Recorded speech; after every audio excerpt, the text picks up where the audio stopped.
ẹ̀yin tèmi lórí ọ̀rọ̀ àwọn òṣèré orí ìtàgé ti yorùbá òun la sì tún wà o. Actress Fathia Balogun òun la rí tó jáde tó ní ó ní èmi ò ní kúkú kankan bí kò ṣe yíyè. ẹ̀yin tèmi eléyìí mọ̀ gbẹnu tán. ó ní láìpẹ́ yìí òun lòún rí àwọn kan èyí tí wọ́n bẹ̀rẹ̀ sí ní fi RIP sí orí fọ́tò òun tó sì jẹ́ wípé ó jẹ́ nǹkan ìbànújẹ́ fún òun. ẹ má gbàgbé wípé ọ̀pọ̀lọpọ̀ náà láti rí lára àwọn òṣèré yìí èyí tí wọ́n kàn ṣàdédé tí wọ́n gbé RIP sí orí fọ́tò wọn láì ṣe wípé wọ́n ti kú. eléyìí jẹ́ nǹkan tí ò dáa rárá láwùjọ. àwọn tó bá ń wúrú wà báyìí ṣe ló yẹ kí àwọn ìjọba orílẹ̀-èdè nàìjíríà kí wọ́n mọ kó wọn wọ́n sì mọ fi wọ́n jófin torí wípé bóò láṣẹ mọ ro ikú sí ẹni tó ṣì wà láàyè. eléyìí kì í ṣe nǹkan tó dáa rárá ẹ̀yin tèmi. Actress Fathia ti jáde ó nítorí wípé ẹ́rà pé kéèyàn sọ̀rọ̀ síta òun la wà yìí ìdí nìyí tó ń ṣe jáde láti wá sọ tẹnu òun.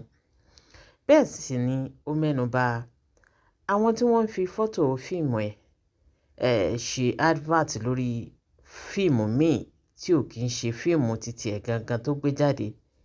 bẹ́ẹ̀ sì ni ó ṣe ìkìlọ̀ fún àwọn tó bá ń woró wà báyìí wípé tí ọwọ́ òun bá tẹ̀ wọ́n ó ní wọ́n gé kábàámọ̀ bọnú ẹ̀yin tèmi. ó ní fíìmù ohun tó ń gbé jáde Ẹfúnróyè ó lóun rí káàkiri ní orí YouTube.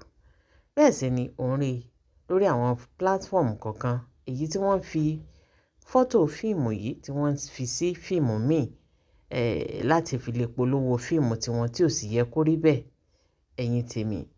ó ní fíìmù yìí tóun tún ṣe gbé jáde yìí ó láwọn ẹni bíi ó ní wọ́n tún ti bẹ̀rẹ̀ o sí ní fi fọ́tò fíìmù yìí láti fi polówó fíìmù míì. eléyìí mọ̀ gbẹnu tán. ẹ má gbàgbé wípé Actress Fathia Balogun ó jáde nígbà kan èyí tó gbé fíìmù rẹ̀ Ẹfúnróyè lọ sí sínímà láti wá pariwo wípé ara tí wọ́n fi fíìmù ọ̀hún dá ní sínímà ó ní iye aago tí wọ́n fún un ó ní kì í ṣe nǹkan tó bójúmu rárá. gẹ́gẹ́ bí Actress Jayé Kútì òun náà ti jáde láti wá pariwo wípé ara tí wọ́n fi àwọn fíìmù tí àwọn ń gbé lọ sí sínímà dá wọn ni kò dáa rárá tó sì máa ń jẹ́ kí àwọn ó jẹ gbèsè lọ́pọ̀lọpọ̀ ìgbà ẹ̀yin tèmi. ní báyìí Actress Fathia tún ti gbé àrà míì jáde o. lọ́tẹ̀ yìí ó ní pósítà òun ó ní wọ́n ń lò láti fi polówó fíìmù míì tí ò sì bá òun lára mu.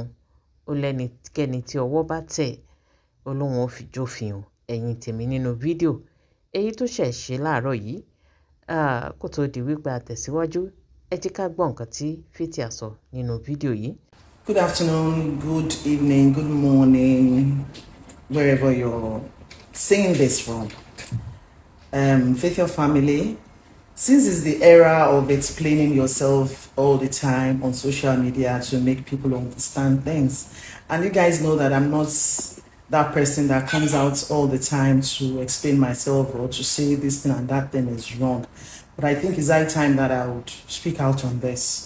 This thing happened when I was also showing my cinema movie, Ẹfúnróyè. People were using Ẹfúnróyè's poster on YouTube. So many people got across to me saying that is Ẹfúnróyè on YouTube, is Ẹfúnróyè on Netflix, especially YouTube.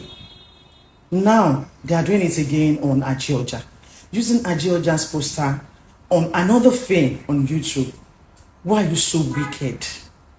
Some people are just in this social media streets to be wicked. Few days or few weeks ago, somebody posted me that my enemy was dead. People started calling and calling and calling. Why do we do all these things? All in the name of you want to make money? And you think that money, you use it for something good?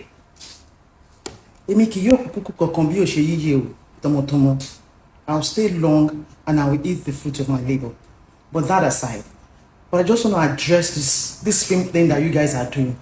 Anybody that is doing this, I want to tell you that you suffer for it. Trust me. So please, Fathia family, if you go on YouTube and the movie you're watching It's not written FB Nolly TV. That is not from me officially. So please watch out for it.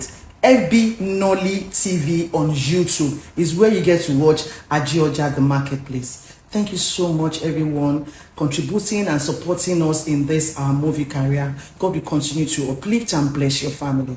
Thank you so much. Ẹ̀yin tèmi, abẹ́rẹ́ ọ̀rọ̀ lẹ gbọ́ lẹ́nu Fathia Balogun yìí. Kí ni tá a lè pe irú n tí ń ṣẹlẹ̀ báyìí? Bó tilẹ̀ jẹ́ wípé àwọn kan sọ wípé irọ́ pátápátá ló wà nínú ọ̀rọ̀ tí Fathia Balogun sọ.